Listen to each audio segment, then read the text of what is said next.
Agora aqui, Álvaro Betógrafo, na Interaciologia, página 21, primeira linha, poderia relatar a interação Lang-Parolli? A interação Lang-Parolli, isso daqui vem, geralmente é posto como dicotomia ou como antagonismo pelos estudos do Ferdinand de Saussure, que é considerado o pai, aí, o sistemata da linguística contemporânea. Lang seria justamente a estrutura da língua, a língua em si, por si mesma, que inclusive foi o que o Saussure privilegiou nos seus estudos, apesar da língua ser um fato social, como ele mesmo ilustra. A língua, enquanto fato social, ela é realizável, atualizável, ela se exprime na boca dos falantes. E aí nós temos, então, a parole. A especialidade desse verbete é a sociolinguística, ou sociolinguisticologia. Ela privilegia essa fonte, esse viés, privilegia mais a parole do que a Lang, ou seja, mais a fala do que a estrutura. Mais o coloquialismo do que a mais o coloquialismo, teoria. Perfeito. Agora aqui, continuando aqui, ainda pergunta. Em Paradoxologia, página 22, primeira linha, poderia comentar o paradoxo de Saussure resolvido?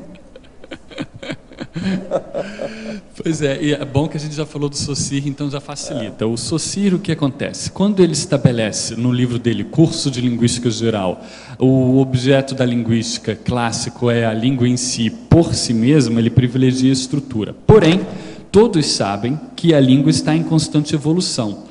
E aí, então, se instala o paradoxo, ou então a dificuldade de pesquisa. Como estudar a língua em si, a estrutura em si, se ela está sempre mudando, é uma areia movediça, é um terreno pantanoso? Ora, levando em consideração as variantes linguísticas que, nas realizações diversas, elas não perdem a estrutura, porque a fonte é a mesma.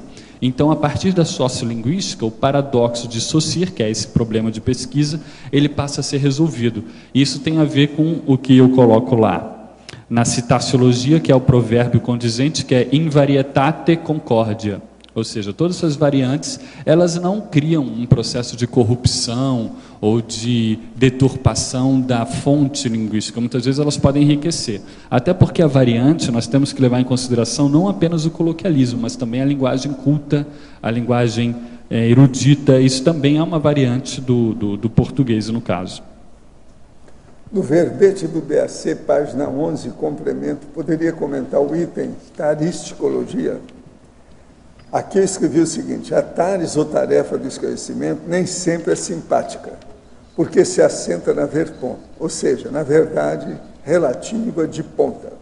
E a verdade em si, em geral, traz impacto e exige renovação, com a consciência precisando sair da inércia ou do status quo. É natural, pois, que na tarefa do esclarecimento atual, alguma heterocrítica pode ser antipática.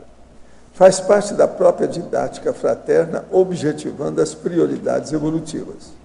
A cosmoética destrutiva pode não ser simpática, porém é necessária e benéfica e, portanto, bem-vinda.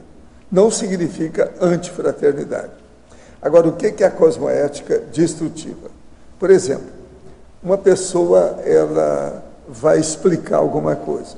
Se há muita coisa negativa ali, primeiro tem que acabar com tudo aquilo que é negativo, para depois explicar o que deve entrar no lugar daquilo. Então, por exemplo, o que é uma cosmoética destrutiva do ponto de vista prático?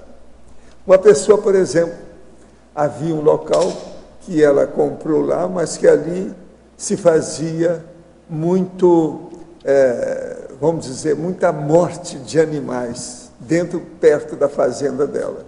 Então, o ideal era destruir aquele negócio todo e fazer um jardim ali e alguma coisa que colocasse animais domésticos, ela cuidasse daquilo e não matar mais ninguém no ambiente. Uma outra coisa que é a cosmoética destrutiva, o Juscelino Kubitschek, na época dele, a gente precisava de fazer a faculdade de medicina lá em Uberaba, então ele doou o antigo presídio que vinha do século XIX para a faculdade. Então, até hoje estão tentando mudar o ambiente das masmorras, que o ambiente, você chega lá, você sente energia negativa. Agora, colocaram lá a anatomia, no departamento de anatomia, com os cadáveres, tudo nessa área. Eu falei assim, só faltava essa, né?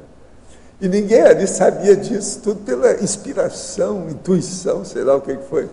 Quando eu entrei para trabalhar na faculdade, eu falei isso tudo. Mas até a última vez que eu fui lá, a área da masmorra ainda é braba. Que aquilo vinha do século XIX. Então, tem que destruir a coisa, fazer uma coisa melhor no ambiente para renovar. É lógico que ficou muito melhor com a Faculdade de Medicina funcionando no antigo presídio, que não é mais, né? Hoje está tudo escrito lá, é da faculdade que faz parte da universidade lá do ambiente.